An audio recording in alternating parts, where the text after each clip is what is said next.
بسم اللہ الرحمن الرحیم۔ السلام علیکم ناظرین، آپ کی خدمت میں پروفیسر محمد بلال حاضر ہے۔ جیسا کہ ناظرین، آج میں آپ کو انگلش گرامر کے حوالے سے بتانے جا رہا ہوں کہ ایکچولی انگلش گرامر ہوتی کیا ہے۔ میرا چونکہ ایکسپیرینس رہا ہے پاکستان کے ڈیفرنٹ کالجز میں، پچھلے 8 سال سے میں اپنی سروس انجام دے رہا ہوں ایز اے لیکچرر، تو جن میں سے کیڈٹ کالج مری ہے، الامیر کالج اور ریڈ فاؤنڈیشن کالج، اس کے علاوہ سرحد یونیورسٹی کیمپس میں بھی پچھلے کوئی 1-2 سال سے میں اپنی سروس انجام دے رہا ہوں۔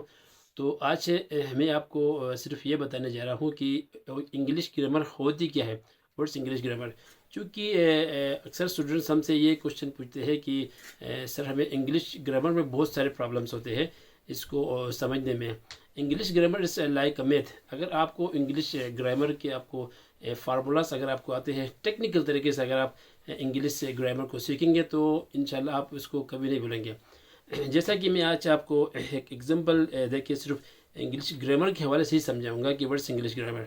تو سب سے پہلے ایک سینٹنس ہے، for example Ali is going to school.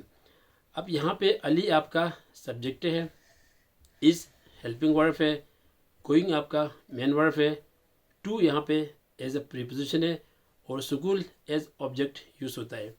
اگر ہم ان کو غور سے دیکھیں تو آپ سبجیکٹ، ہیلپنگ ورب، پریپوزیشن اور آبجیکٹ جو یوز ہوا ہے، اس کو انگریزی میں پارٹس آف اسپیچ کہتے ہیں، اور پارٹس آف اسپیچ ہمارے 8 ہوتے ہیں۔ اور اس کے علاوہ یہ جو آپ کا ایک سینٹنس یوز ہوا ہے، Ali is going to school, تو Ali is going to school یہ بیسیکلی ایک ٹینس ہے، پریزنٹ کنٹینیوس ٹینس ہے۔ تو Ali is going to school, اس میں بہت سارے ٹینسز ہے، Ali was going to school بھی ہو سکتا ہے، Ali will be going to school بھی ہو سکتا ہے۔ تو ان ساری کیٹیگریز کو ہم کیا کہتے ہیں؟ ٹینسز کہتے ہیں۔ اور یہ جو سینٹنس میں، جیسے میں نے آپ کو بتایا کہ علی از گوئنگ ٹو اسکول، اب اس کو ہم ڈفرینٹ انداز میں اس سینٹنس کو ہم موڑ سکتے ہیں، پوچھ سکتے ہیں، جیسے کہ ہم لوکل لینگویج میں ہم یوز کرتے ہیں کہ علی ادھر آؤ، علی باہر جاؤ، علی آپ مجھے ایک گلاس پانی دے دو گے، علی میری بات سنو، میں آپ کی بات نہیں مانتا ہوں۔ یہ جو مختلف انداز جو ہوتا ہے ہمارے باتوں کا، جیسے ہم اس کو تھوڑا سا مزید ایکسپلین کریں تو Ali come here, Ali can you give me a glass of water please, Ali get out, Ali why you are not listening me, where are going. تو یہ جو ڈفرینٹ جو سینٹنس ہم پوچھتے ہیں مختلف انداز میں، ان کو انگریزی میں ایک نام دیا گیا ہے جس کو کہتے ہیں ٹائپس آف سینٹنسز، جس کو ہم انگریزی میں اگر ہم بات کریں جیسے کہتے ہیں افارمیٹیو سینٹنس ہو گیا، آپ کا انٹروگیٹو سینٹنس ہو گیا، آپ کا نیگیٹو سینٹنس ہو گیا، آپ کا ازرٹیو سینٹنس ہو گئے۔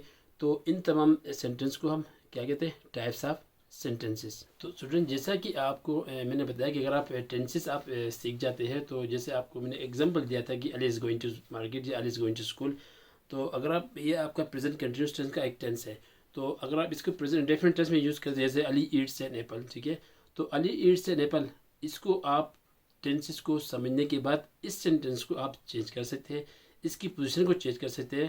کیسے؟ For example Ali eats an apple is written by Ali, تو آپ نے اس سینٹنس کو آپ نے کنورٹ کیا، Ali eats an apple is written by Ali, آپ نے سبجیکٹ آبجیکٹ کی پوزیشن ساری چینج کی، آپ نے ہیلپنگ ورب سارا چینج کیا۔ تو اس جو چینجز جو آپ نے کی، اس کو ہم کہتے ہیں ایکٹیو اینڈ پیسیو وائس۔ تو جیسا کہ آپ جانتے ہیں ایکٹیو اینڈ پیسیو وائس بھی ایک بہترین بڑے مزے کا ایک ٹاپک ہے پورا، تو ڈیٹیل میں ڈسکس کریں گے۔ تو ایکٹیو اینڈ پیسیو وائس سیکھنے کے بعد نیکسٹ اسٹیپ آپ کا جو ہوتا ہے وہ ہے آپ کا نیریشنس، یا آپ ڈائریکٹ اینڈ انڈائریکٹ۔ تو ڈائریکٹ انڈائریکٹ میں کیا ہوتا ہے؟ آپ کے 2 سینٹنس ہوتے ہیں، بیچ میں انورٹیڈ کاماس ہوتے ہیں، ان کو ہٹا کے ان کو واپس میں جوڑ دیتے ہیں، جیسے ہی said I am going to market, he said I am going to market. اب یہ 2 سینٹنس سے آپ ان میں سے انورٹیڈ کاماس کو ہٹا کے آپ دیڑھ لگا کے دونوں سینٹنس کو جوڑ دیتے ہیں، تو ان کو کیا کہتے ہیں؟ ڈائریکٹ اور انڈائریکٹ۔ اسٹوڈنٹ، جب آپ ڈائریکٹ انڈائریکٹ آپ سیکھ جاتے ہیں تو آپ کے اندر کافی ایک ایبلٹی آ جاتی ہے، آپ کافی کمپیٹنٹ ہوتے ہیں، آپ اس قابل ہوتے ہیں کہ I can do some thing, I can write some thing.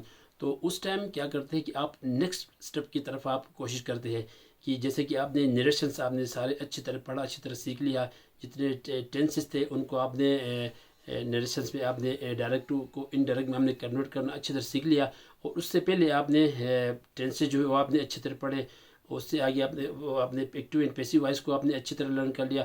آپ نے پارٹس آف اسپیچ آپ نے سیکھے، آپ نے ٹائپس آف سینٹینس سیکھے. تو یہ ساری چیزیں سیکھنے کے بعد آپ کے اندر کافی ساری ایبلٹی آ جاتی ہے، آپ کافی کمپیٹنٹ ہوتے ہیں. آپ سوچتے ہیں کہ یار ہم انگلش کو میں سے جیسے چاہوں میں لکھ سکتا ہوں، اتنے آپ کے اندر انرجی آ جاتی ہے. تو پھر آپ سانگس کو بھی، گانوں کو بھی آپ انگریزی میں کنورٹ کر سکتے ہیں. کیسے؟ فار ایگزامپل ایک سانگ ہے، اگر تم مل جاؤ زمانہ چھوڑ دیں گے ہم، تمہیں پا کر زمانے بھر سے رشتہ توڑ دیں گے ہم.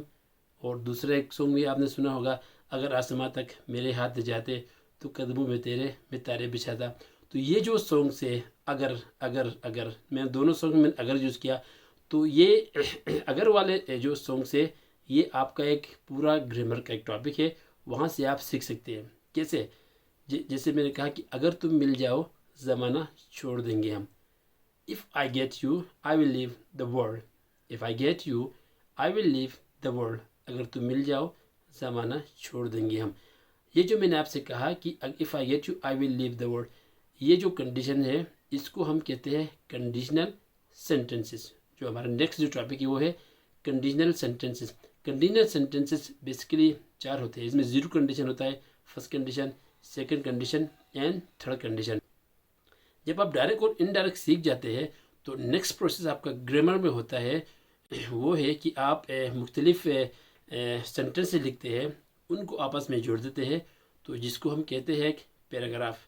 بہت سارے سینٹنس آپ لکھیے، ان کو آپ ایک آپس میں جوڑ دیتے ہیں تو ایک پیراگراف کی شکل اختیار کر لیتا ہے، تو آپ کا پیراگراف بن جاتا ہے. اور اس سے نیکسٹ اسٹیپ آپ کا جو ہے، جب آپ بہت سارے پیراگراف کو جمع کرتے ہیں یا بہت سارے پیراگراف کو ایک ساتھ آپ کمپوز کر کے لکھ دیتے ہیں، تو اس کو ہم کیا کہتے ہیں؟ انگریزی میں اسے کہتے ہیں. تو اسے جب آپ لکھتے ہیں تو آپ ماشاءاللہ بہت ہی ایکسپرٹ ہوتے ہیں. تو ایک اسے لکھنے کے بعد تو نیکسٹ اسٹیپ آپ کا جو لاسٹ اسٹیپ ہوتا ہے وہ ہوتا ہے تھیسس. کہ جیسے کہ آپ بہت سارے ایسیز آپس میں جوڑ دیتے ہیں، بہت سارے ایسیز لکھتے ہیں، آپ اتنے انگلش میں آپ اتنے کمپیٹنٹ ہوتے ہیں کہ آپ بہت کوئی لکھنا سیکھ جاتے ہیں. تو اس ٹائم آپ ایسیز کو آپ جوڑیں گے تو آپ کا تھیسس بن جائے گا. وہ تھیسس ہمیشہ ماسٹر لیول پہ ہی ہوتا ہے. جب آپ ماسٹرز کر رہے ہوتے ہیں کسی بھی ڈپارٹمنٹ میں، چاہے ایم انگلش کرے یا آپ کیمسٹری میں ماسٹر کرے، فزکس میں بڑے، تو اس ٹائم آپ کو تھیسس لکھنے کے لیے تمام رولس اینڈ ریگولیشن آپ کی تھیسس میں اپلائی ہوں گے. جیسے کہ آپ نے جو کچھ گرامر میں شروع سے لے کے باٹم سے لے کے ٹاپ تک، آپ کے فرسٹ کلاس سے لے کے ماسٹر سے جتنا آپ نے پڑھا ہے، جو بھی گرامر وٹ آپ نے سیکھا ہے اپنے ٹیچر سے، مختلف بک سے، آپ کے چاہے آپ کے ٹینسز ہو، پارٹس آف اسپیچ ہو، ایکٹیو پیسیو وائس ہو، نریشنس ہو، کنڈیشنل سینٹینس ہو، تو یہ سب آپ کے تھیسس میں، آپ کے ریٹن فارم میں آپ اپلائی ہوتے ہیں. اسی لیے انگلش گرامر سیکھنا بہت کمپلسری، بہت ضروری ہے اسٹوڈنٹس کے لیے. اکثر میں اپنے اسٹوڈنٹس کو یہ لیکچرس دے رہا ہوتا ہوں کہ آپ کو انگلش کم از کم آپ کو انگلش اسپیکنگ ضرور آنی چاہیے. اس کی وجہ یہ ہے کہ ہماری جو سوسائٹی ہے، ہم جس سوسائٹی میں رہتے ہیں، یہاں پہ اگر آپ چاہے آپ ماسٹرز کسی بھی سبجیکٹ میں کر لیتے ہیں، اگر آپ نے کیمسٹری میں آپ نے ماسٹرز کیا ہے، آپ نے فزکس میں ماسٹرز کیا ہے، آپ نے بایولوجی میں ماسٹرز کیا ہے، تو کسی بھی آپ نے اچھے سبجیکٹ میں ماسٹر آپ نے کیا ہے، ایم فل کیا ہے، پی ایچ ڈی بھی کیا ہے، اگر آپ کو انگلش لینگویج، اگر آپ کو اسپیکنگ آپ کو نہیں آتی ہے، تو ہماری سوسائٹی کنسیڈر کرتی ہے کہ یہ بندہ ایجوکیٹڈ نہیں ہے. اگر میں دوسری طرف ایگزامپل دے دوں، کوئی ایسا بندہ جو کہ پہاڑوں کے اوپر رہتا ہو، کوئی چرواہ ہو، اکثر ناردرن ایریاز میں آپ کو پتہ ہے ایسا ہوتا ہے کہ آپ جیسے مختلف جو پہاڑی ایریاز ہے، وہاں پہ انگریز لوگ آتے رہتے ہیں، تو وہاں کے جو چرواہے ہیں وہ ان کے ساتھ بیٹھ کے ان کو اتنی اچھی انگلش آتی ہے. تو ہمارے جو لوکل لوگ ہیں جو پاکستان کے اور مختلف انڈیا اور وغیرہ کے، تو ان لوگوں کا ایک مائنڈ سیٹ یہ بنا ہے کہ اگر اس چرواہے کو اچھی انگلش آتی ہے تو لوگ سمجھتے ہیں کہ یار ہی از اے ویل ایجوکیٹڈ پرسن، لیکن ان کو یہ نہیں پتہ ہے کہ اس کے پاس کوئی ڈگری نہیں ہے. تو ان شارٹ یہ ہے کہ آپ جہاں بھی آپ جاتے ہیں، آپ کی ڈگری آپ کے ہاتھ میں ہوتی ہے. اگر آپ کو اچھی انگلش آپ کو بولنے نہیں آتی تو پھر آپ کو ڈگری آپ کے ہاتھ میں ہوتی ہے. اگر اس ٹائم بھی آپ کو اچھی انگلش آپ کو بولنی نہیں آتی ہے تو آپ بہت سارے پرابلمس فیس کرتے ہیں مختلف کالجز میں، یونیورسٹیز میں، اسکول میں. ادھر کہ اگر آپ کسی اسکول میں اپلائی کرنے جاتے ہیں، آپ ڈیمو دیتے ہیں اور جب آپ انٹرویو ہوتا ہے تو آپ کو انگریزی یہاں وہاں پہ ضرور بولنی پڑتی ہے، آپ سے پوچھا جاتا ہے. ایک چھوٹا سا واقعہ سنا کہ میں اس کو کلوز اپ کرتا ہوں کہ جب میں کیریئر کالج مری میں تھا تو وہاں پہ ہمارے ایک ٹیچر آیا انٹرویو دینے کے لیے، اس کا ڈیمو تھا. تو وہ فزکس میں ایم فل تھا.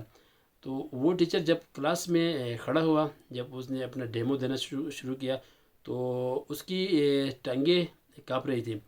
تو بلیو کریں کہ وہ 1-2 منٹ کے بعد اس نے کہا کہ مجھ سے نہیں ہو سکتا ہے. ہم نے کہا کہ سر آپ کے پاس بہت ٹیلنٹ ایبلٹی آپ دے سکتے ہیں. اس نے کہا کہ نہیں مجھ سے یہ نہیں ہوگا.